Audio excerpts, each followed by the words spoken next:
This is The Gorge. It's a podcast where my friend Sara and I gorge ourselves on overanalyzing a topic. And what are we talking about this week, Sara? Well, Ben, this week I got a question for you, and it's a really important question. And that question is, Ben, what the hell is Kingdom Hearts? That is a very good question. Because, as you know, specifically you, but also, yes, like, the royal you, as you all out there in TV land know, Kingdom Hearts comes out in how many days? 8 days. 8 days! Holy hell. 4 if you're listening from Japan. Oh, well, yeah. Okay. Mm-hmm. So, you've got 4 to 8 days, to prepare your souls and get caught up in all your lore, and boy, there is a lot of that. And we're here to help you. That's what The Gorge is. We're helpful people. We know what we're doing. We are trained professionals. You know, if you don't have a license, you are not recommended to handle Kingdom Hearts lore. It actually is highly, highly radioactive. It's a volatile substance that you need to handle with gloves. Yeah, and fortunately, Benjamin and I are both licensed to handle Kingdom Hearts lore. So we're here to help you in preparation for Kingdom Hearts 3. That's what we do. Yeah. So we've collected questions from around the internet, mostly from, like, our social circles. And we're going to answer everybody's questions. And I know as you answer questions, I will have more, because there's a lot. There's a lot. Now what I'm going to do is, for the sake of simplicity and for the sake of, like, trying to, like, make sure I answer everything correctly. First off, disclaimer, I might be wrong on some things. That's fine.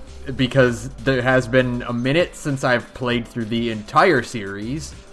So I'm going to try to answer them to the best of my abilities. And the second thing is, I'm going to assume that the listeners have played at least 1 and 2. Okay. And nothing else really beyond, like, knowing who the character is by just by visual. Okay. But nothing beyond that. So I'll try to explain as if they are already familiar with Kingdom Hearts 1 and Kingdom Hearts 2. Right. This is a primer for 3. So the assumption is that you've at least played the last 2 numbered entries in the franchise. So right, we're gonna start there. So questions. Do we want to go with a question you got or a question I got? I'll go with the question I got first. Okay. Because there's one that's like a good starter. Okay. This batch of questions actually comes from Alfarius on the +4 server. Hey, Alf! Yay! The first question is, could you list off some of the unsolved mysteries in Kingdom Hearts? Oh, that is a good one. Okay, hit me. And that's an interesting question, because the answer is that, like, there aren't really any. Really? By Dream Drop distance, most of the big questions and the big, like, mysteries, I guess, have mostly been answered, or are things that are... It's not so much a mystery as it is a plot thread that needs to be resolved, you know?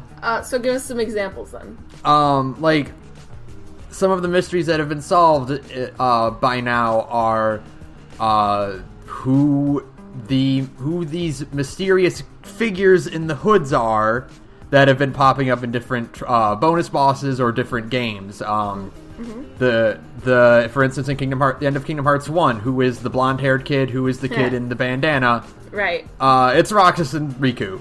Right. Yeah. Exactly. Who is the hooded bonus boss in Birth by Sleep? It's young Xehanort. Okay. And then things that aren't really mysteries are just like, well, what will happen if Xehanort gets Kingdom Hearts, or gets access to Kingdom Hearts? I mean, that's not really a mystery so much as it is, like, the plot going on. Is like what he wants to do with. So like, there's a question I guess I can ask. See, I told you I didn't need to actually write anything down because as we progress through the questions, I will come up with more. So like, does he have like a specific like I will get the thing and I will do this thing with Kingdom Hearts like? So it's interesting because I'm replaying Birth by Sleep right now, and I just got to that point. Oh, cool. And Xehanort's plan, his regular old plan, is he just wants to know what would happen if he got access to Kingdom Hearts. Oh, so there's no, like, it's just asshole curiosity? He knows that it is a source of untapped power. He knows that it is a coveted source of power that sparked the Keyblade War. Mm-hmm. He just wants to know more about it. And what would happen if he got a hold of it?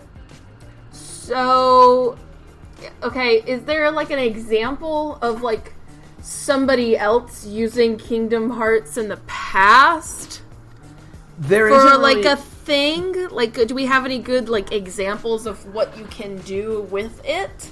All we really know for sure is that we don't know if anyone actually got a hold of it, but we know that from Kingdom Hearts 1 there is a flashback where Kyrie's grandmother tells Kyrie a fairy tale. Okay. And in that scene reveals that the worlds as we know them used to be unified under one world. Right. And this world was a source of pure light. Okay. Now in Kingdom Hearts, light and darkness are not just metaphor. So here's the important thing about Kingdom Hearts. It is a land devoid of metaphor. It's all literal. Everything that we talk about here is literal. When Tetsuya Nomura was like, I knew a man that used metaphor in his story writing once, and he was a coward. Like when in any other RPG, if you were to say someone's heart fell to darkness, that would be a metaphor for turning evil or for betraying their noble causes. Right. In Kingdom Hearts, your heart can be your heart, as in the thing that makes you yourself, like kind of like a soul, can be tainted by a force of darkness. Right, like an actual physical force. Yes. So in the unified world that used to be, the light was coveted by people who fought over it using Keyblades. Right. And this was the Keyblade War, and by the end of it, in order to seize Kingdom Hearts, they ended up fracturing the world into the multiple worlds that Kingdom Hearts takes place in. Right. You know, the Agrabah and Belle's Castle and the Pirates of the Caribbean world, you know. Right, yeah, exactly. Those are all separate worlds. Yeah. Okay, but we don't really have any examples of somebody in the past using Kingdom Hearts. Yeah, no one actually managed to seize the power, and that's why Xehanort wants to do it. Because like nobody knows what will happen. Right, he wants to know basically he wants to know what lies beyond the veil, you know. Right. Okay, that's fair. That's interesting. That is like a big. I guess that is like the final. To answer like Alf's question, that is like the final mystery. Right. I could assume of the series is like the last big mystery is like what's gonna happen, because like law of storytelling conventions say that the bad guy will at least in some capacity win before he loses, right? Like that's how most stories kind of work, is like that's how the darkest hour is as like a storytelling concept. Yeah, that's how the narrative needs to go, is that the villain needs to almost win. Yeah, so he gets the thing, and then a bad thing happens. I mean, literally, I was watching, like, Marvel movies with my mom a few days ago, and it's like, that's like beat for beat. It's in, like, every movie. You know, like, the bad guy almost wins, and then, then the heroes come out on top because they band together or something like that. That's just how it is. Otherwise, it's not exciting. Otherwise, it's not exciting. That's just storytelling, man. Yeah. So, hopefully... But of course, again, Nomura is like a madman. I know that much from Twitter. I know he's like a crazy person who just kind of does whatever he wants. He is at all times. He is very quiet, but very powerful. He's a very terrifying man who just kind of like wreaks his vengeance upon like other storytellers at Square Enix in the form of like shit that happens in Kingdom Hearts. Did you see the article that was like where he was just like very calmly stated, yeah, if I didn't get to use Toy Story and Monsters, Inc., Kingdom Hearts 3 wouldn't have happened.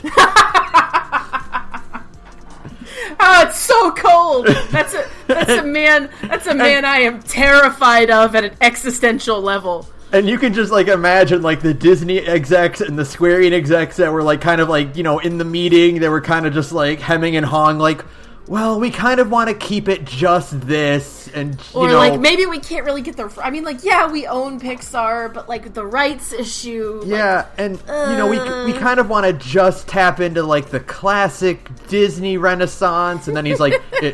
Okay, I won't make the game. And like, whatever you say, Mr. Nomura, sir. Of course, absolutely. You can do whatever you want, of course, yes. Whatever you ask, just don't leave. Because could you imagine, just to get off on a tangent for a minute here, like, even the concept of Kingdom Hearts 3 without Tetsuya Nomura? Like, really? Like, it's not even, like, a thing. You couldn't do it. Who could, like, follow up with that? Like, who could keep up? Yeah, exactly, and it wouldn't be the same. I'm sure it would still sell like gangbusters, but it just probably not in the same capacity, and it wouldn't be the same story. I mean, like, Kingdom Hearts' charm, I guess, is like it's total madness, and you really can't capture like that like crazy so many things going on at once that Nomura can. No one would have the audacity to keep it as earnest as Kingdom Hearts is, unless you're like Kojima. Right. Just completely without a scrap of irony. Like, anyone else behind it would get scared. Right, yeah. So, that makes sense. But yeah, so that's like... You know, that, like, there aren't really mysteries left. It's just plot that needs to be resolved. It's, you know, it's kind of like, well, what is the... It's like... What is the villain's goal is not really a mystery so much as it is, like, you know, a thing to be revealed in time. Right. The mystery is that one last thing we were saying. But otherwise, like, all the other kind of plot threads and ideas have kind of slowly been wrapping themselves up to kind of lead to Kingdom Hearts 3, right? Yeah, the whole point of Dream Drop Distance, for instance, is to finally get all the heroes on the same page, basically. Get everybody in the same room for once. It's like, hey, everyone, here's what you missed because you weren't in the last game. Right. That's good.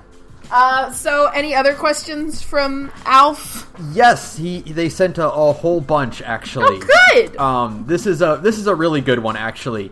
What happens when someone is, quote, Norded? Oh, I actually had that list in my questions, too. Let me see. Who sent me that one? That was... Hold on. Let me see... Was it Saturn? It might have been Saturn. Saturn sent us questions. And I think that was one of them, was like, what exactly is being Norted? Okay. Alright, so there's several things that can happen to be corrupted by darkness. You can either fall into temptation of power by just tapping into the darkness. Basically like the dark side of the Force. You know, you are tempted by its power to use it, and it slowly kind of eats away at you. Right. Or you can be what the fan base calls Norded. That's not the official term for it. So here's the thing, is that So basically, the way Kingdom Hearts has worked so far is that you have... In 1, you had Ansem, Seeker of Darkness, and in 2, you had Xemnas. Right. And the idea is that Xehanort... They're all fractions of Xehanort. Right. The idea is that Xehanort has one goal, to seize Kingdom Hearts. What he also has is a whole bunch of ways to try it. Okay, so wait, quick, we're going to stop you right there. Yes. A whole bunch of ways to try it. We're just going to hold that. We're going to put a pin in it, as Dan Olsen likes to say. We're going to put a pin in that one. So, Xehanort is the old guy, right? Yes. Xehanort is the bald, bearded old man. His full title is Master Xehanort. Okay, and all of the young hot ones are like fractured versions of him. Yes. Okay, so Christopher Lee is in Kingdom Hearts 2, right? Yes. That's Ansem? Christopher Lee in Kingdom Hearts 2 is Ansem the Wise. Okay. So I'll put a pin in the Norded thing, so I can break down. We'll go back to that. So I can break down what Xehanort is. I feel like we already had this conversation, like the last time we did a Kingdom Hearts episode, but it's good to have a refresher. We absolutely did, but it is something good that is kind of like, it is very complicated if you aren't, like, experiencing the story as it goes, you know? Right, okay. Now, also I want to say right off the bat that this is intentional, because Xehanort is a liar. Right. And he is intentionally trying to obfuscate, himself. He is pulling off all these different identities and everything because he is a tricky old man. Right, okay. This isn't, like, bad writing. This is his plan. Is to be hard to catch. Right. So. Yeah. Okay. So there is Old Man Master Xehanort. Right. He is a Keyblade master who trained alongside Master Ericus and Master Yen Sid. Okay. You've met Yen Sid in Kingdom Hearts 2. He's the old guy from Fantasia. Yes. Okay. Master Ericus is a Keyblade master who trains the protagonists of Birth by Sleep, Terra, Aqua, and Ventus. Right. And his name backwards is Square. Of course. And because Yen Sid's name backwards is Disney. Yeah. So very clever. Yes. So Master Xehanort was tempted by darkness and hatched this plan to seize the power of Kingdom Hearts. During the events of Birth by Sleep, it's revealed that he has vowed to, no matter what, see his goal to the end. The thing is, he's old. Right. And his body is failing because he's old. Right. He does basically a soul transfer with one of the protagonists of Birth by Sleep, Terra. Mm-hmm. This turns him into the young, hot Xehanort. Right. So basically, the first degree of identity obfuscation is he takes over younger man's body. Okay.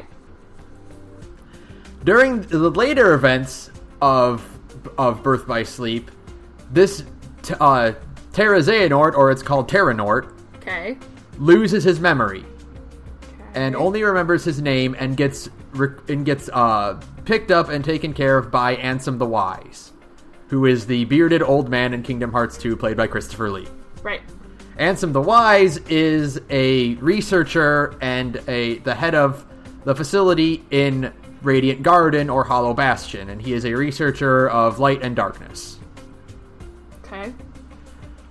During the events between Kingdom Hearts 1 and Birth by Sleep and Kingdom Hearts 1, Xehanort regains most of his memories and hatches a plot to again seize Kingdom Hearts by researching further into darkness. Ansem forbids this. Xehanort rebels against him, defeats him, and takes on his identity. Okay, so that's how we get Ansem. That's how we get Ansem in Kingdom Hearts 1. Yes, he starts calling himself Ansem. Right. And during this procedure, he is turned into a Heartless.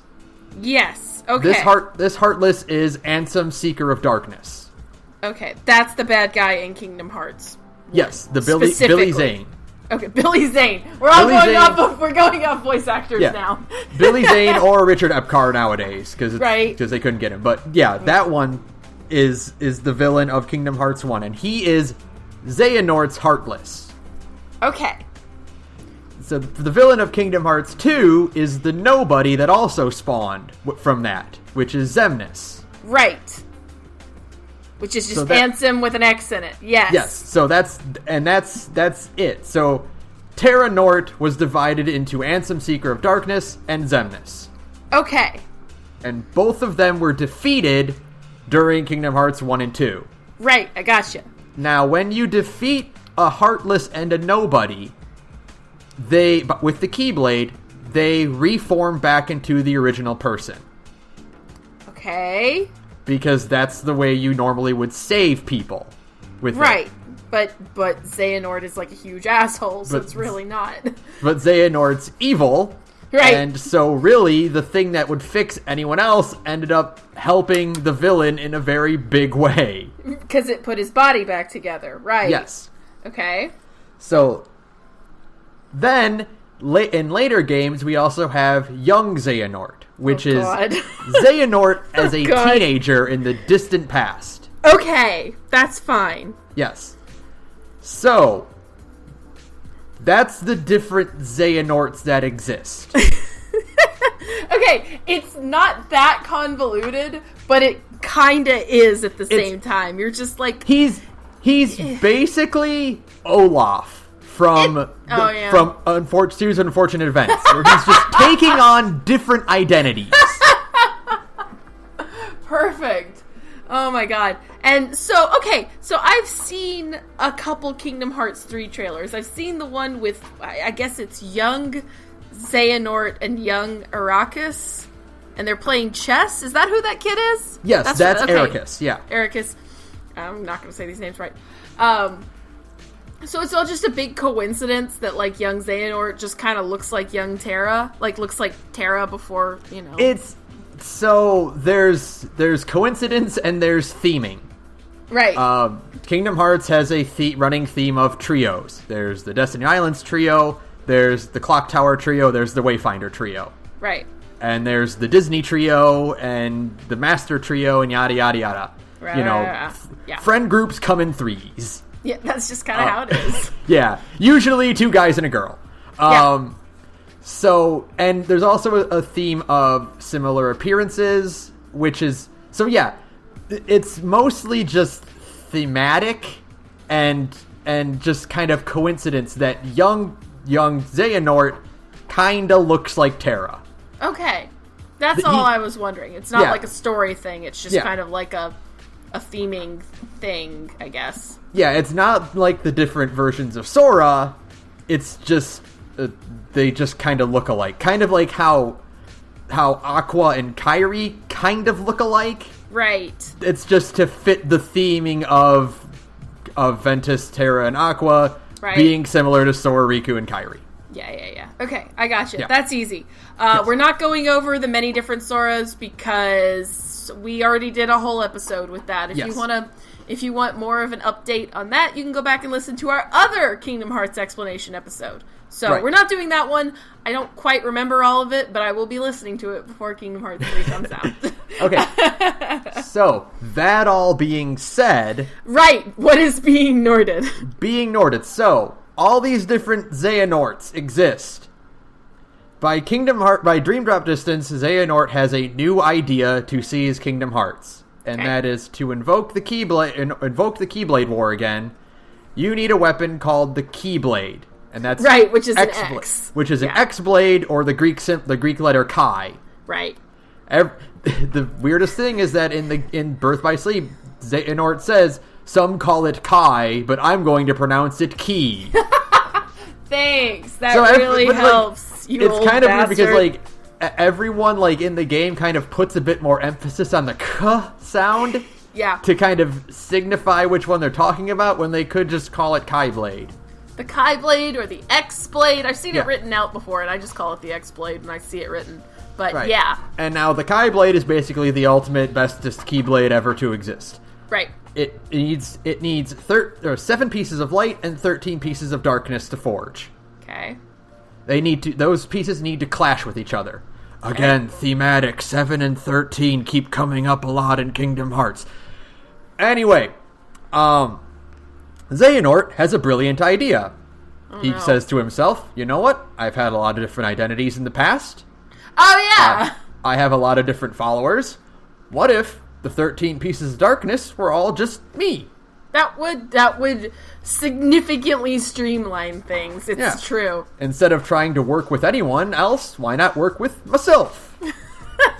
So by using a special form of time travel and a process called what we call Nording, he takes on 13 different iterations of himself. So what Nording is there's this kind of thematic thing where Sora takes in people's hearts, and he kind of houses different people's hearts.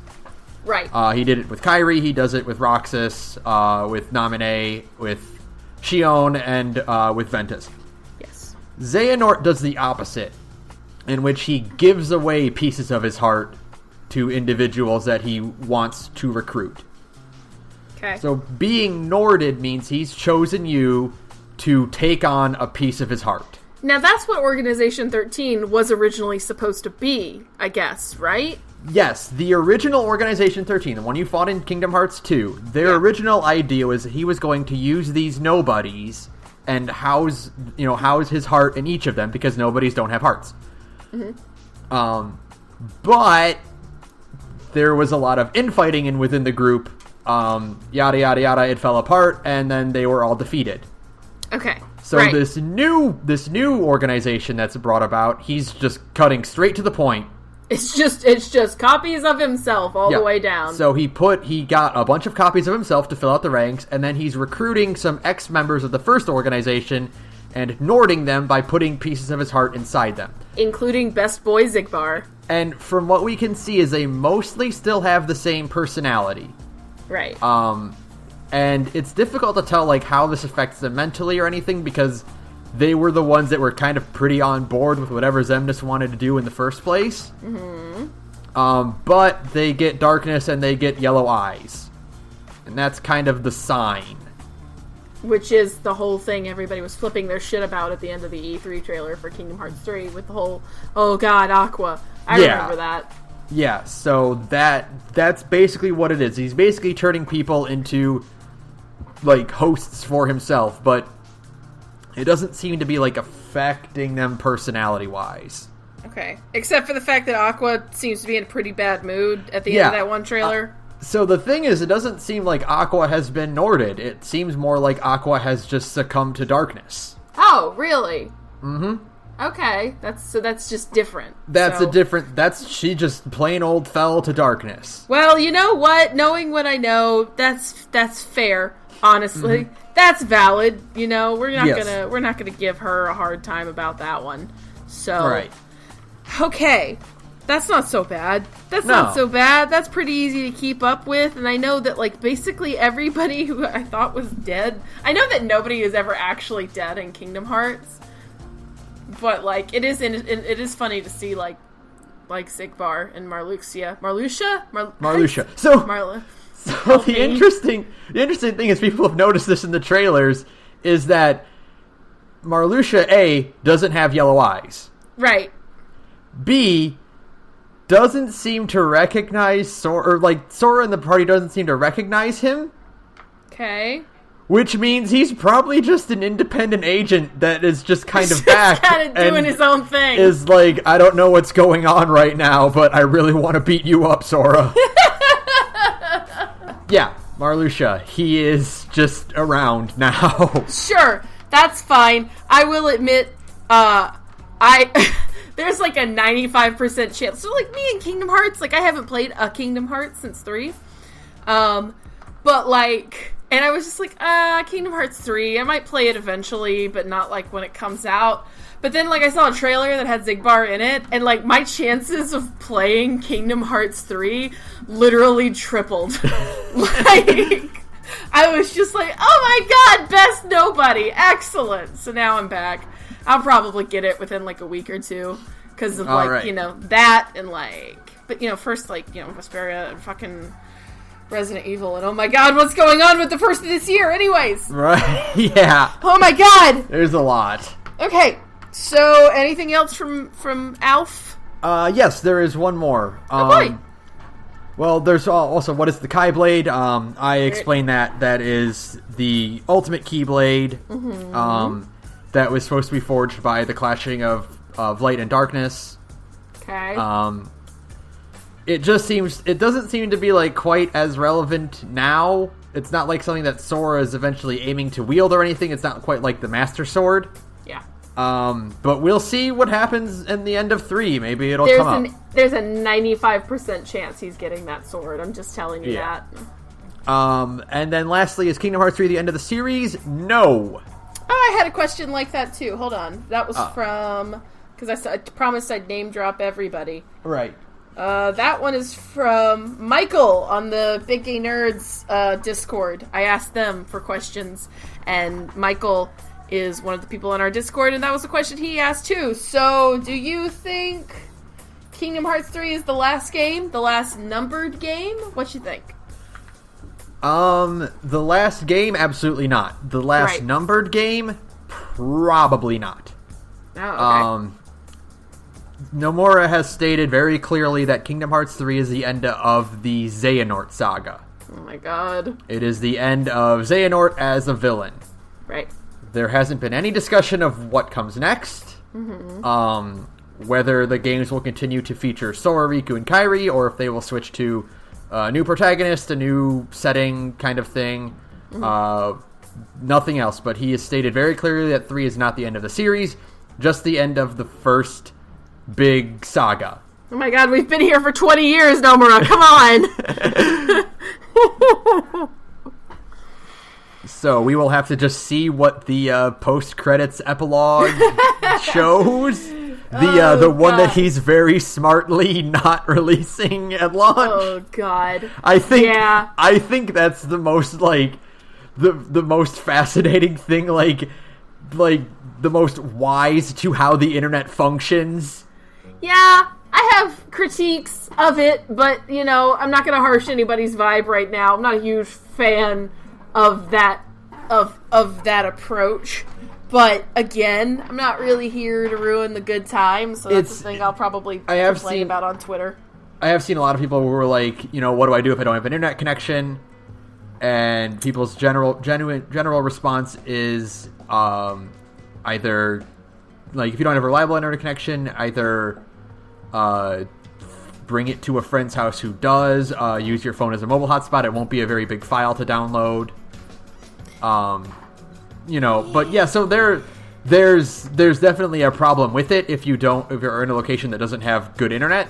It is very much a let's see the word I'm looking for here. It is a problem that you wouldn't have in Japan because their broadband penetration rate is literally like 95%. In the United States, it's 35%.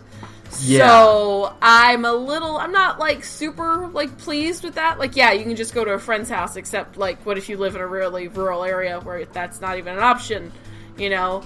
Oh, so you have to wait until like the final mix version, which will inevitably happen, like it happens with every other Kingdom Hearts game. That's still not great either, because it takes a couple of years to get a final mix version.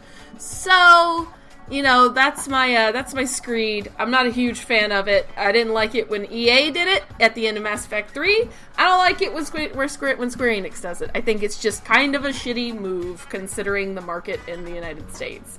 That's the United States' fault, but also, like, you know, that's just kind of the reality that some of us live in. So. Also, the epilogue will most likely just be whatever the teaser, you know, bonus content. like experimental video, right? Like deep dive, or like the original bonus ending for Kingdom Hearts 2.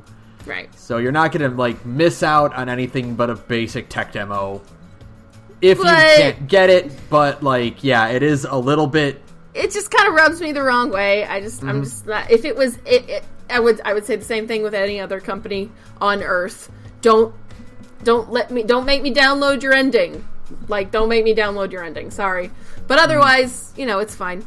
It's fine. We're not here for that. That's a screed I can go on Twitter. And I have. So, yeah. But we'll just see what the future of the series will look like when that happens. Right. So, but, you know, we've been here for 20 years, Nomura. Yeah. Set us free. What's next? Do you have anything else? I did get one from Roland on Twitter. Okay. Most of the same questions that Alf just asked. Okay. Who is the current Organization 13? That's half Xehanorts, half people he's Norded. Okay. What happened to the nobodies who woke up and who they are? So that's actually a good one to bring up if you haven't played Dream Drop Distance. Yes. So what happened? Why is Lee back? Why is Axel back? Why is Sayx back? Why is Zigbar back? Yeah. Like I said... The kid, the little one. Zexion? Zeshian? Zeshian? There's I don't know how to say any of these characters' names. There's, Yenzo. So what happened? So yeah, like I said, when you defeat a Heartless and you defeat the Nobody, they reform back into a normal person. Right. Sora went on a Nobody massacre during Chain of Memories in Kingdom Hearts 2. And at some point during his adventures, he slew the Heartlesses that accompanied them. Yeah. And that didn't happen in Dream Drop Distance? No, because in Dream Drop Distance you don't fight Heartless, you fight Dream Eaters. Okay. So the thing is Ansem Seeker of Darkness is a very special Heartless. You can retain your memories and your physical form when you become a nobody. Mm-hmm. You don't do that when you're a Heartless. You normally don't do that. You just become one of the mindless creatures that run around that are good for grinding for experience. Right, the little cute babies. Yeah. The only two exceptions are Xehanort, who managed to hold on to his identity as a Heartless, becoming Ansem Seeker of Darkness, and Sora, who maintained his sense of self, but also became just a little shadow. Right, okay. So it's never gone into detail. You can make assumptions, but generally it's just assumed that one of the hundreds and hundreds of Heartless that Sora defeated were the Heartless of the members of Organization 13. Okay. So he did that, so they regained their physical selves, they became somebodies again, with full heart and body. Oh my god. And now it's just a matter of picking up where they left off. Some are working with the heroes, some have turned back to working with Xehanort. Yeah, best boy break. So we know for sure that Saïx, Luxord, and Xigbar are working with Xehanort now. Right. We know that Lee, Ienzo, and Alis are working with... Wait, which one is with the heroes now. Is he the big guy? Yeah, Alis is the big guy with the hammer axe. Oh, okay. Yeah, I know that guy. Oh, and Larsheen's working with the villains too. Yeah, best girl! And awesome. then Marluxia is question mark. Who knows? Okay. Okay. But yeah, beyond that, like some of the other ones, it's still kind of up in the air as to where they are, or what they're doing, or which side they're on. Okay. And we know that Axel or Lee or whatever, his name is Axel. Shut up. Axel has a Keyblade now, right? Yes. Actually, speaking of his name, that's one of my favorite running gags. What in the series is that, of course, throughout Kingdom Hearts 2, you obviously picked up Axel has identity problems.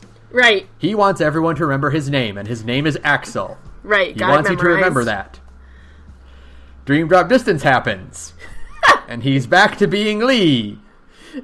And everyone is calling him Axel because he insisted that everyone remember that his name is Axel. Well, Axel is a cooler name. Sorry, dude. Lee is just the name of, like, every fucking hillbilly that I know. Okay? Like the General Lee. No, buddy. I'm not calling you Lee. I don't care if you spell it L-E-A. In that case, I'm calling you Leia. Alright, buddy? So, you gotta deal with it. Your name is Axel. It's a way cooler name anyways. We're all doing you a favor, okay? Look, Kingdom Hearts got rid of your dumb chakram and replaced it with a dope-ass Kingdom Hearts sword Keyblade thing. And now, you gotta keep your cool name. I'm sorry. We're just doing you a favor. I just think that's, like, the fun... Because, like, there are several cutscenes in Dream Drop Distance where he's like, no, it's Lee. It's Lee. My name is Lee. Your name isn't Lee. No, I'm sorry. It's a stupid name anyways. Why would you even... No. Like Isa. These are clearly names. They came up with the nobody name first. All right? Oh, yeah. Let's you be can tell real for a lot of them. minute. Let's be real for a minute here. Marluxia is a good name. Loriem is not. Loriem isn't the worst of all of them, but, like, Ienzo sucks. Isa is not a name. Lee is bad, too. So, no. I'm sorry. Braig is not great either. Sorry, best boy Xigbar. But Xigbar is a significantly better name than Braig. Then there's Alis and Dylan. Dylan is just the name of, like, a douchebag frat boy. Are you kidding me? No, I'm not calling, like, the a dope badass villain from Kingdom Hearts 2 Dylan, hey Dylan, go get me a beer, wouldn't you? No! Dylan is a guy who wears, like, pastel... He's the guy, I had to do it to him guy, you know? Yeah. That's a Dylan. It's not... No.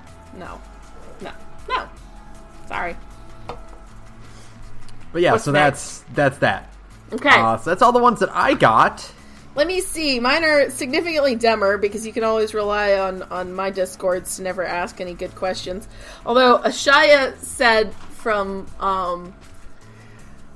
his exact wording is, to be honest, I want Ben to try and summarize the utter nonsense that is the mobile game plot, which includes things like, hey, maybe Marluxia killed Larxine's sister, or maybe it was time-traveling Ventus, or how Maleficent tried to time travel into the distant past, and IDK, the root or something stopped her and sent her to a data version of the past. It's a lot. So, alright, let's talk about the mobile game, Kingdom Hearts Unchained X. You mean Cucks? Yeah, Cucks. Which is a game that for a very long time I didn't play because I don't like gacha games. Right. But I picked it up recently because of some recent plot developments, and then dropped it because it got very, very boring. Welcome to Fate Grand Order. The mobile game is revealing a lot of things that I don't think will end up being relevant because they are not in mainstream titles. But isn't that little fucking... The thing? The little... The Kirithi is going to be in it, but a lot of the details about these characters' pasts don't seem to be relevant. Right. For one thing, we've gotten a pretty big shock where, hey, it's Lorium, hey, it's Elrena, hey, it's Ventus. They're just here in the very distant past. Sure. What does that mean?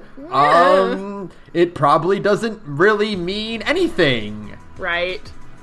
Because for one thing, the game is still in development, and it'll be still developing after 3 comes out. Okay. So... It truly is the Fate Grand Order of Kingdom Hearts. A lot of the details that are happening right now can't really be resolved in 3 because they aren't resolved yet in the mobile game. Right. Okay.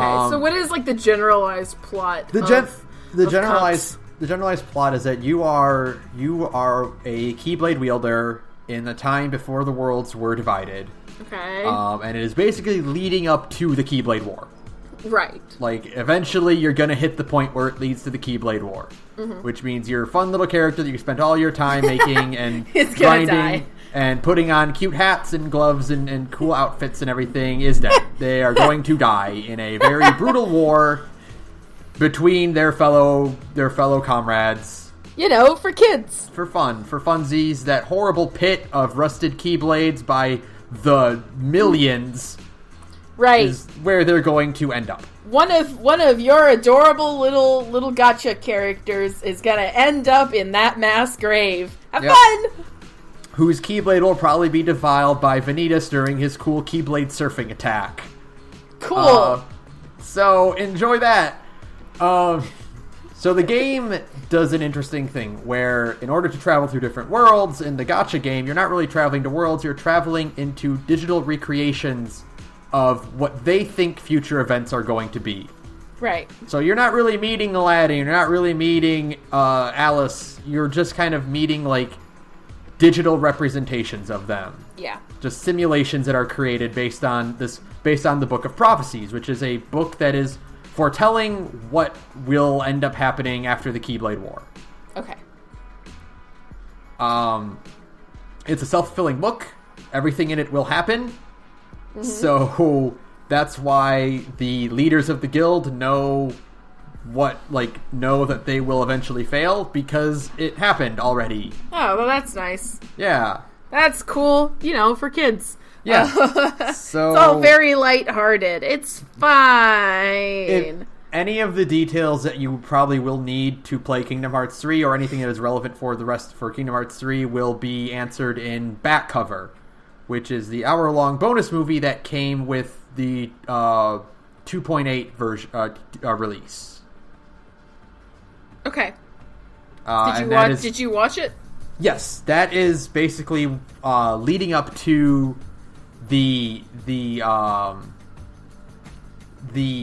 conspiracy between the leaders of the 5 guilds in in Unchained. Okay. And how they will eventually betray each other, become suspicious of each other, and the unity they have will fall apart. Oh, that's nice. Yeah. That's lighthearted. Just a good old-fashioned...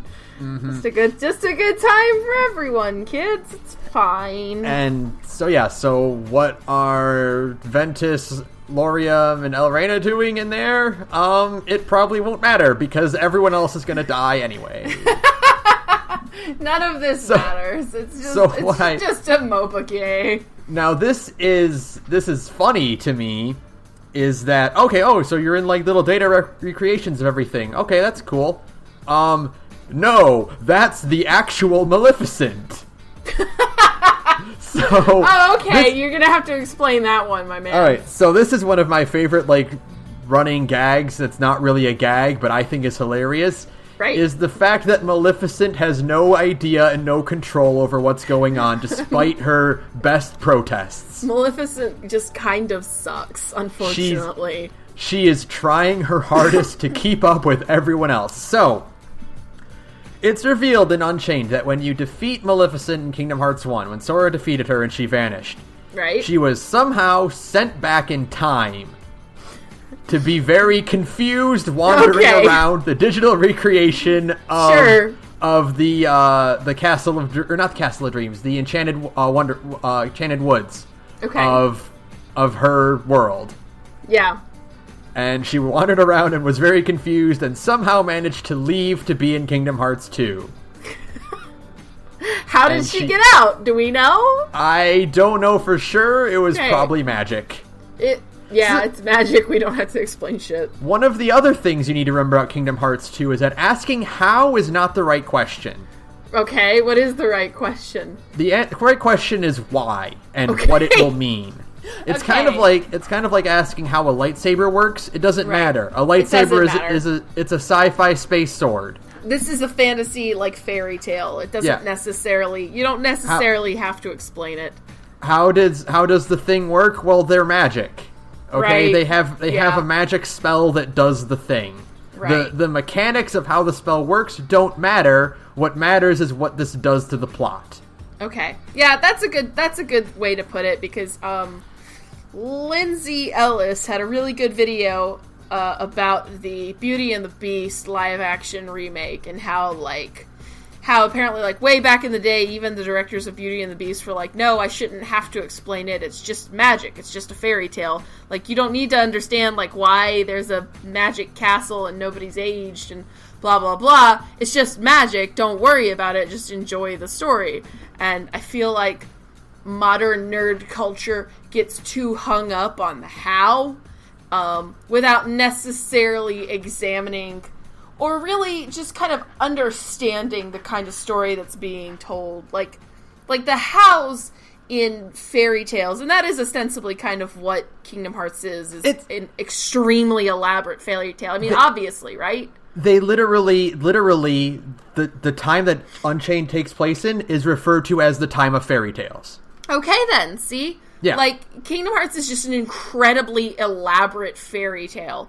Like, in the vein of, like, old Arthurian legends. Not to make, like, a hugely, like, out-of-scope comparison. But, yeah, like, old Arthurian legends were, like magic shit just kind of happened because it could. Right. And you didn't really have to explain it, because the audience just kind of accepted that they live in a very magical world, and that's just kind of how things are, and then all of these stories are tied together in a general overarching plot line of Arthurian myth, and because it was kind of in that genre, it didn't have to explain, well, how and why, you know, or the hows, I guess I should say. Yeah. You just kind of accepted it as, like, that's magic. You don't need to worry about it beyond, hey, that's magic. Don't worry about it. And I think modern nerd culture sometimes forgets that sometimes stories can be like that. It's that thing where the thing that Kingdom Hearts manages to escape from, which is the cynicism and the tongue-in-cheek that a lot of other stories of this ilk tend to fall into. Right. That it doesn't. Now, that's not to say that it is cool when there's an explanation for why the thing, you know, how the thing works, how the How the spaceships in Star Trek move. Well, yeah, that's a more hard science thing. So, yeah, you would expect a bit more of an explanation. Or, you know, that's still a cool thing. It's just a matter of what kind of tone your story is setting. And in Kingdom Hearts, the tone is, it doesn't matter. You're asking the wrong question. Yeah, this is still ultimately a fairy tale. It's a children's story. You know, it's not meant to have every single detail of its world explained. Right. That being said, so from Pixie over on the BGN server, and also from Lup, I don't actually know how to say your name, I'm sorry. From Lup. Is it L-U-P? L-U-P. That's Lup, yep. Lup. I know who's the fan of the Adventure Zone here. You're right, I guess because the rest of their name is Loop featuring 1 to 13 other fools. So Pixie asked this question: do gummy ships have anything to do with gummy bears? Because if not, lame. And then Loop also asks, are gummy ships called that because they are, you know, edible? Gummies are not edible. Aw, boo. They are called. I don't really know like where the name comes from. I think they are meant to evoke a sense of like cartoony squishiness. Mm-hmm. You know, tending to be soft and springy. But no, they are just the name for the building blocks that comprise spaceships that allow you to travel between worlds. But they're not like connected to the gummy bears in some way, right? Because I don't think Disney owns the gummy bears. I will say, I'm like 85% sure, but you know, they do. But I think it's just like the name, like it's just meant to evoke that kind of like cartoony whimsy. Like I was thinking of the really dope Gummy Bears cartoon. Yeah, song. that old cartoon. But yeah, the old cartoon, and it's like really good theme song that's like stuck in my head like an earworm every time I think about it. It's like Gummy Bears bouncing here and there and everywhere. Yeah, and now you're gonna have it in your head too. I'm inflicting this on all of our listeners. So let's see what else. Do any of the Disney this is also from Loop. Do any of the Disney characters that do not die in their canon die in the first 2 Kingdom Hearts games? No, nobody dies in Kingdom Hearts, even though I know that. Wrong. Excuse me, I'll shut my mouth. I know nothing about this franchise. Okay, so there are a few canon deaths. Like, they're dead. Okay. Clayton died. Oh, that's right, because he actually does die in canon. Yes, he died. He was crushed to death by the Heartless he was riding at the end of his boss battle. He is dead. Nice. Dope.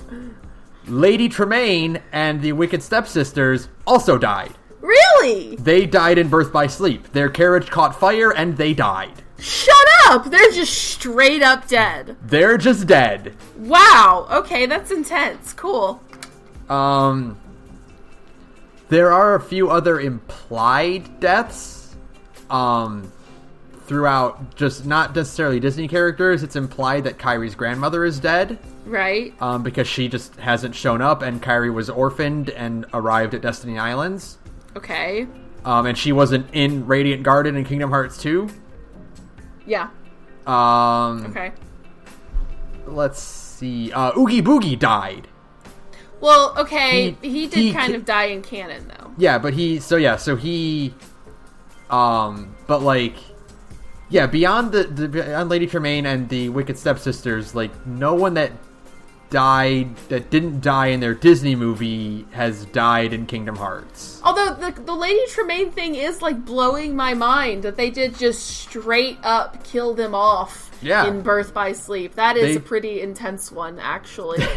They just died. They just burned to death. Yes, that's right. The evil stepmother and the stepsisters literally just burned to death. That's intense. Which is also funny because they explicitly don't die in the movies. I know! What if they get redemption arcs? Well, one of them Cinderella, one of the Cinderella movie sequels, they get a redemption. I think, one of them does. I don't remember. I think it's the pink one. that gets a redemption arc, and the green one and Lady Tremaine herself stay bitches. Yeah. But I think the pink one gets a redemption arc and a boyfriend, because it's like has to do with time travel or something. Yeah, it's a weird one. Because Disney direct-to-DVD movies are completely bonkers. Apparently, the third Cinderella is actually, like, legitimately funny. No, I have heard that it's, like, pretty good, actually. So I need to, like, sit down and watch it, because most Disney sequels are awful. But not Cinderella 3 for some reason, because it has time travel and the pink sister gets a redemption arc. Sure. Okay, why not? Beyond that, like, no, they tend to follow, like, the ones that survive and, you know, etc. Okay. The Disney deaths usually are consistent with what happens, you know. Okay. One last question from Loop, and that is, are these games in space or nah? Some of the worlds are in space. You go to deep space in Birth by Sleep because that you do the Lilo and Stitch thing. Right. Is a prequel. It takes place on the ship before Stitch arrives on Earth. Okay. But no, you are not sailing from planet to planet. Okay. You are basically sailing in the void between dimensions. Okay. It's a realm that is full of darkness, and you need special protection like a gummy ship or a Keyblade armor to pass between them. Okay. Okay, that's simple. That's easy. That's an easy one. From Nick, we have... Why are they wearing hoodies? Are they significant? It's always interested me, but never enough to find out on my own. That depends on who they is. Are you talking about Organization 13? If you are, it's because hoods are good for obscuring your face and for dramatic reveals when you lower the hood. That is also the reason all the characters, like the heroes, wear hoods, is because hoods look good when you pull them up and pull them down in concept art and everything. It's very dramatic, yeah. Now, the reason they wear the organization wears those specific cloaks, the reason why Mickey and Riku wear them. That's something I actually really want to know, is why do Mickey and Riku also have them? They wear those because those cloaks are made of a special material that protects you from darkness. Oh! They are, because if you've noticed, villains tend to travel through these portals, these dark portals that they kind of walk in and out of. Right. Well, those are called corridors of darkness, and those are just... I remember that, kind of. Yeah, they're just walking through the darkness to get from place to place. You know, it's safer to wear the cloak. It's also way safer to take a gummy ship. Because it's kind of like putting on a hazmat suit and walking through a radioactive field. Right. If that suit tears, you are in trouble. It's much better to take a lead-lined Humvee. Right. Okay. So Mickey and Riku wore the cloaks at the end of Chain of Memories, not to blend in with the organization, but because they are good protection and they were getting involved in darkness stuff. Do we know where the hoods come from? They are a magic material, and they tend to be form-fitting to whoever wears them. That's why Mickey's had ears. Oh, that's cute. So they've existed since the Unchained time, because the Master of Masters and his primary apprentice both wear them. Okay. So it's not clear where they came from or who developed them. But again, you're asking the wrong question. Yeah, that's not really important, but I thought, like, hey, if there's an answer, that'd be neat. Yeah, they exist to serve their purpose, and it's probably just a magic technique that was developed to combat being corrupted by darkness. Okay. Well, alright, that's fine. I was wondering, I guess that's another one of those, like, don't think of, I should really just relax kind of questions. Right. It's a good question because, it would be cool if there was, but since it's not being questioned by the heroes and the villains, it's... don't worry about it. One of those details that's just like, okay, well, it just exists to exist. Repeat to yourself, it's just a show. I should really just relax. Right.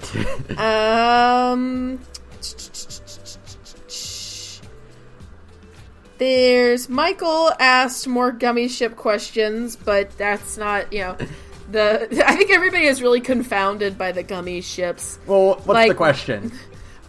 Explain all the lore behind the gummy ships. Like, where does that come from? It's not a Disney thing, is it? Is it a Between Worlds thing? Yes. What's up with the space between worlds? That's just the space between worlds. Yeah. Why is Monstro there? Monstro 1 is actually interesting because, like, it's not clear why Monstro is just kind of sailing around the darkness. Well, so what happened is Pinocchio and Geppetto's world was lost to darkness, and Jiminy states that the group was scattered. Yeah. That's why Jiminy ended up in Disney Castle while the others ended up stuck in Monstro. So, presumably Monstro just didn't make it to Traverse Town. Okay. And he just happened to have Pinocchio and Geppetto inside him at the time. So. Alright, Saturn, last question from my goofy friends.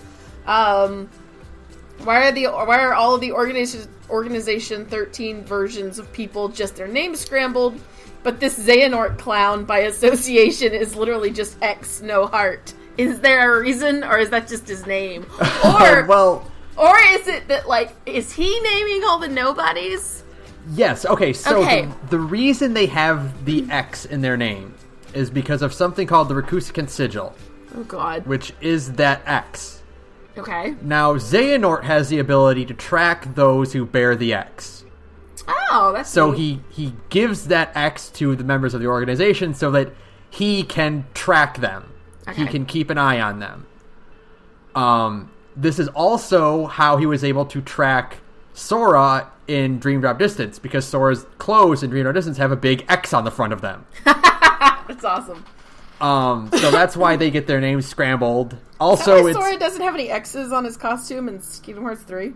It's implied that's why, but it hasn't been stated yet that that's the reason why this outfit has it, beyond the fact that Nomura kind of got sick of straps and belts, and now everyone's into plaid. Now everybody wears plaid instead, yeah.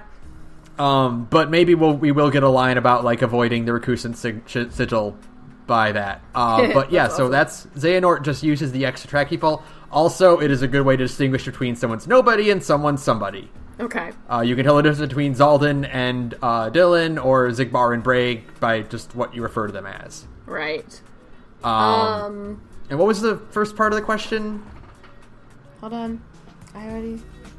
Oh, it's just, why are all the Organization 13 versions of people just their names scrambled plus X? Yeah. So it's you answered it. That's all the questions from people I've got. So then, I guess the last questions are things. I guess, like, the question I want to know is, like, how do you want to see things resolved? Because you are the big Kingdom Hearts fan up in this. So, I try very hard not to think about how I want things to end. Okay. Because I inevitably become disappointed. When it doesn't happen. Yeah, right. when the thing, you see that all the time. Yeah. Trying to predict, like, it's one thing trying to predict what you think will happen. It's one thing to get your hopes up as to what you want to happen. Yeah. Because that you will inevitably end up in failure. There's way more chances that you're wrong than there are that you're right. Right, yeah, exactly, of course. So I can be very vague with what I want. What I expect. Okay, what do you expect? I expect the heroes will have a perfect or near perfect win. Okay. I don't think anyone's gonna die. Yeah. There might be a separation of people. Okay. Riku might go off on his own or might get stuck somewhere.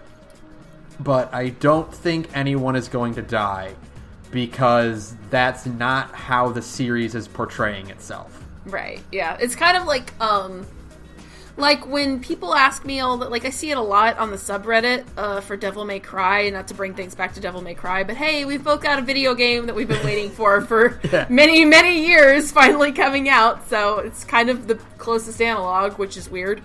But I see that a lot, like, hey, what if Dante dies? And here's the thing, and this applies to Kingdom Hearts too. That is not really what the series is going for. Like... Yeah. These series are primarily about, like, having a good time. Yeah, right? they are not building up for that. It's not really building toward that drama. Yeah, that's not really like... And I don't have a problem with major character deaths in media, but only in media that, like, has kind of set it up to be that way. You know? Right. In other franchises, you're like, okay, it's that kind of a story. I expect characters to die. I've made my peace with it. I'm not one of those people who, like, is like, no character should die in your story. Whatever. A good story sometimes has people dying. But, like, Kingdom Hearts and Devil May Cry are both stories that are kind of, like, about a certain thing, or more so about, like, fun, just different kinds of fun. One is good, clean fun, and the other is the fun of tearing demons apart limb from limb. But they're both about fun. Yeah, Kingdom Hearts' general theming throughout it is not so much of one of death or sacrifice or anything like that. Right. Kingdom Hearts is a series primarily about friendship. Yeah. It's also about growth and separation of friendship. Yeah. The heroes, Sora, Riku, and Kairi, are the best of friends, and their bonds are unbreakable. And they also spend a lot of their time apart. Right, right. Only to be reunited briefly at the ends of their games. Yeah. So Nomura has stated the story is about friendship and about how friendships change, and he said the ending will involve that. Yeah. So, okay. What this does not... I don't think this means anyone will die. I don't think this means anyone will be irreversibly apart from each other. Mm-hmm. I think it just means that situations regarding the characters will change. Yeah. What that means, I don't know, and I don't want to think about it, because I don't want to set myself up. Right, okay. So then, what world are you the most excited for that you know about? Oh boy. What a question. There's so many, I man. know. I've seen so many. The fact that we are looking at, like, a lot more care being put in, like, they're so big. Everything about these, like, the detail going at each world is so big. One of the things I will say about Kingdom Hearts, playing Birth by Sleep especially, is that, boy, these worlds are empty.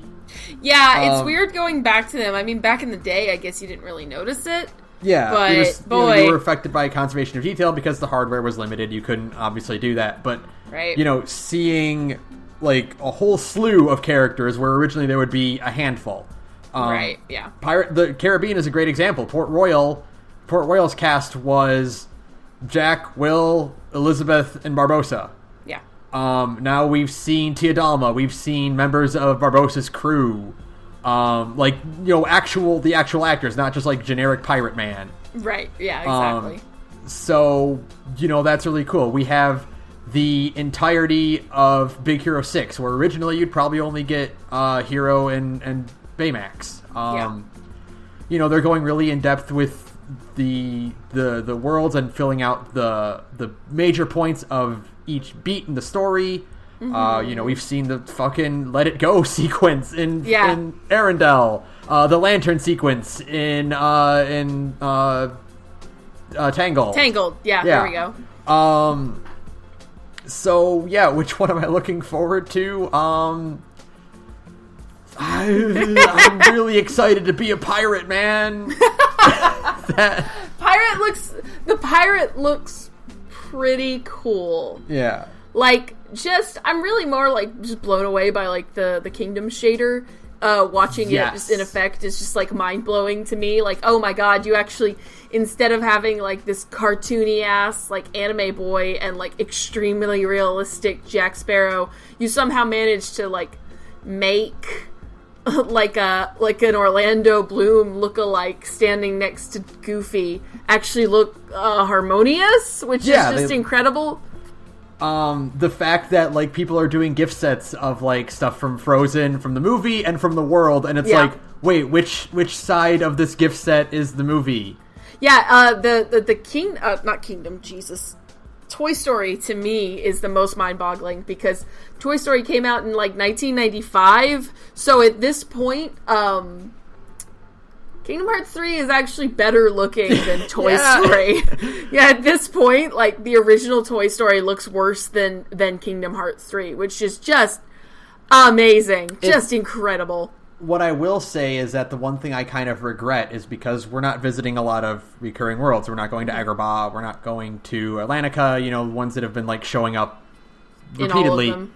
I think the biggest miss is that we're not going back to Halloween Town because I know. I'm so sad. The Kingdom shader being used to emulate like stop motion. Oh, I know, right? Could you imagine? Would have been like the coolest thing in the world. The dream. Yeah, I'm really bummed about the no Halloween Town, all of those things. Did you hear about the Final Fantasy voice actors thing?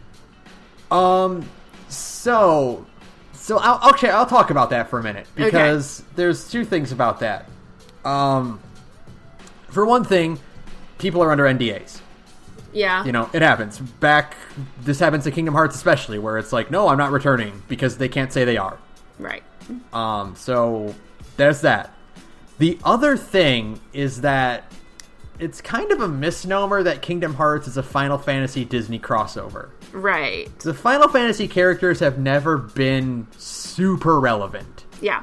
The Disney worlds are like inherently tied to the franchise. You are going to Olympus Coliseum. You are going to Agrabah. Right. Whereas you could have easily replaced the entire Final Fantasy crew with OCs. Yeah. And it would have been basically the same.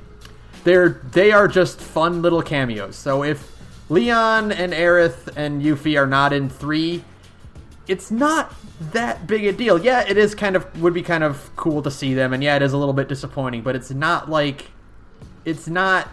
a big deal. They aren't important to that, you know? Okay. It'd be like saying, you know, well, yeah, Leon and Co aren't coming back, but neither is Aladdin, and Sora is just as good friends with Aladdin as he is with them. Right. Okay. I was just curious to just kind of to hear, because I saw that on Twitter and I was like, oh, that feels like it could be harshing somebody's vibe by bringing that up. But, you know, like, if it's fine, it's fine, you know? Yeah, it's one of those things where it's like the loss of the Final Fantasy characters is about as big as not going back to Agrabah or not going back to Wonderland. Okay, that's fine. Yeah.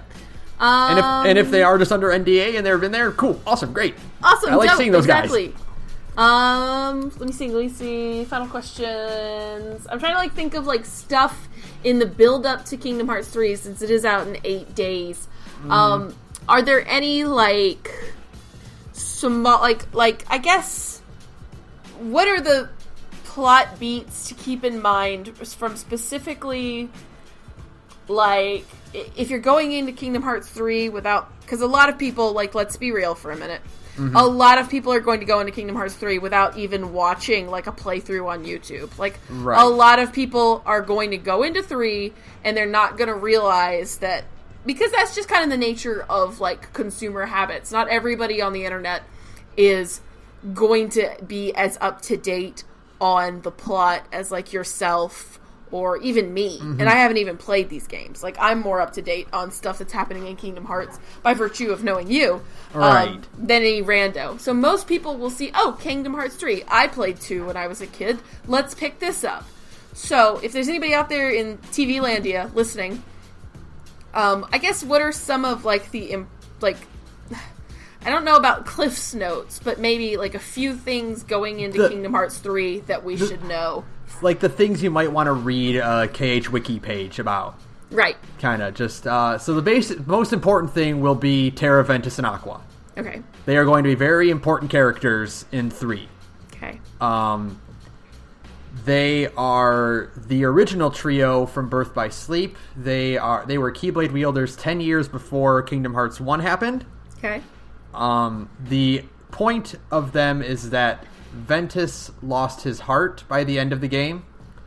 And Aqua has been wandering the realm of darkness for 10 years, and Terra is Xehanort. Right, because he had his body stolen. Yeah, he had his body stolen. Because he's kind of a dum-dum. Yes, so you're going to be seeing those characters a lot, and to kind of sum up what they are, Ventus has very obvious ties to Sora. They look very similar. You can read up as to why that is. Or you can listen to our other Kingdom Hearts episode about this. I go in more detail about the different Soras and everything. And Aqua, the most you need to know about Aqua is that she has been wandering the realm of darkness for 10 years, and she's also a very skilled warrior. Mm-hmm. And she is one of Mickey's friends, and it's just time to get her back, finally. It's time to give Aqua a break. Yeah. The other thing you'll probably need to be most known about is Xion. Right, That is actually somebody I know very, very little about, except the fact that she's kind of Sora, but also kind of not. She is one of the stars of 358 over 2 days. Right. And her deal is that she is a failed attempt at cloning Sora, so they could so the Organization 13 could use the power of the Keyblade. Right. She was a friend of Roxas and Axel when they were in the organization. She ended up having a bit of identity crisis, and it ended up being that she needed to basically die so that Sora could wake up. Okay. So she did that. Right. But by the way she did it was effectively by removing herself from everyone's memories. So no one knows who she is. They can't remember her at all. Mm-hmm. So, but she exists in a form within Sora's heart. So It's likely she's going to be relevant and come back in some way. So be on the lookout for the black-haired Kairi. Right, exactly. Okay. Anything else? So you said the original trio from Birth by Sleep, Xion. We went over Axel being Lee. We went over kind of Isa or Sykes, because I know they have like a thing. They're like friends. Yeah, they were old friends, yeah. Okay. And they're in Birth by Sleep as themselves. Yes. As younger versions of themselves, yeah. Okay. I think that was a pretty good primer. Is there anything else you've got to kind of get out there as like a final, like, hey, thing? Pick up the 1.5 and 2.5 collection. Maybe don't buy 3 at launch if you're really interested in this. There is a really good compilation that is breaking down the entire timeline bit by bit. Mm-hmm. They are recapping everything as though it were as a PS2 game. Okay. To the point where they are recreating boss fights from the handheld titles in the PS2 engine. Oh, that's cool. Let me just look up real quick what the channel is. It's very extensive, very detailed. That was the channel you linked to me, wasn't it? Yes. Okay. Let me just see if I can pull up what that channel title is. And they put out episodes fairly frequently too. Cool. They have like hundreds of them out, or like well over 100. Come on, where is it? Come on, phone. This is precious airtime. Everglow is it? Okay, cool. It's just Everglow is one word. EVERGLOW. Okay, and that's a YouTube channel. Yeah, they are doing a series called the Kingdom Hearts Timeline, and it's chronological order, not game release order. So be wary of that. There are some twists and spoilers that only kind of really work if you play it in release order, but you should be fine. Okay. And that's a good primer if you don't want to sit down and play the games. Yes, that's really good. You can kind of just watch the games that you didn't play. Okay. Cool. Yeah, that'll be a good catch up. Obviously, everything's on one disc now. It's really helpful. They're doing a really good job of like making the content easily available for you to get it all. Nintendo. Yeah. Hey, Nintendo. That'd be a cool idea if you could keep doing that with your media, but okay. Yeah. So that's about it. Really, that's about it for us. I hope this helps. In listen 8 days. To our other episode because it also has more like info like this of like small lore things. Like there's stuff about Sora and just generalized things like that. So yeah. How freaking excited are you, my mans? I'm gonna disappear in 8 days forever, and I'll just be gone. Ben's just gonna evaporate into a pillar of light. He's so happy. Yeah, I'm just, I'm gonna be dead and gone. Dead and gone. That'll be the end. That's actually the end of the Gorge. Sorry, y'all. I will say that I'm going to occasionally be still streaming Kingdom Hearts 2. Yeah. If I need a break from 3. And hey, if you have more questions about Kingdom Hearts lore, you could go watch Ben's stream because he totally answers questions while on air. I like talking about like different things and like little trivia bits and stuff, especially about voice actors and whatnot. Yes, especially voice actors. stuff that comes to mind when I see it in the game. Cool. Beyond that, you can also tweet at me some more questions or whatever if you want. I probably will stop answering on the 8th and then be gone. The 29th, I mean. And then, but until then, you can send them at The Gorge Podcast. You can email us at thegorgepodcast@gmail.com. Hey, that's and if you also like RPGs with really cool stories, you can listen to Sarah's other podcast. Hey, well done.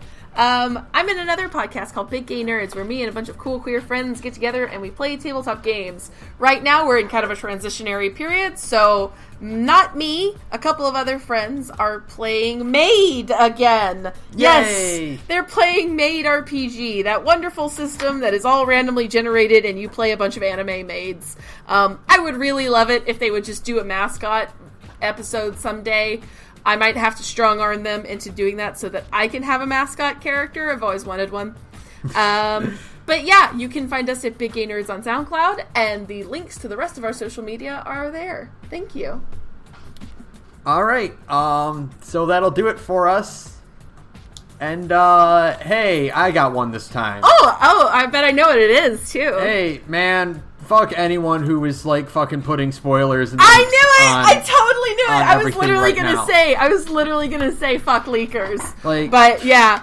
Come on, guys. Come on. Come on, guys. It's been, like, fucking 5-6 years, alright? Fucking let us have this one, alright? Just stay off the internet, my man. You just gotta stay off. Literally, the best thing you can do is just stay off Twitter for the next 8 days until it's in your hands. So. Alright, like, just fucking, come on, guys. Don't, fucking be cool. Be cool. Be cool, y'all. Just play more Vesperia until Kingdom Hearts is out. That'll be a good way to distract yourself. So, yeah. Right.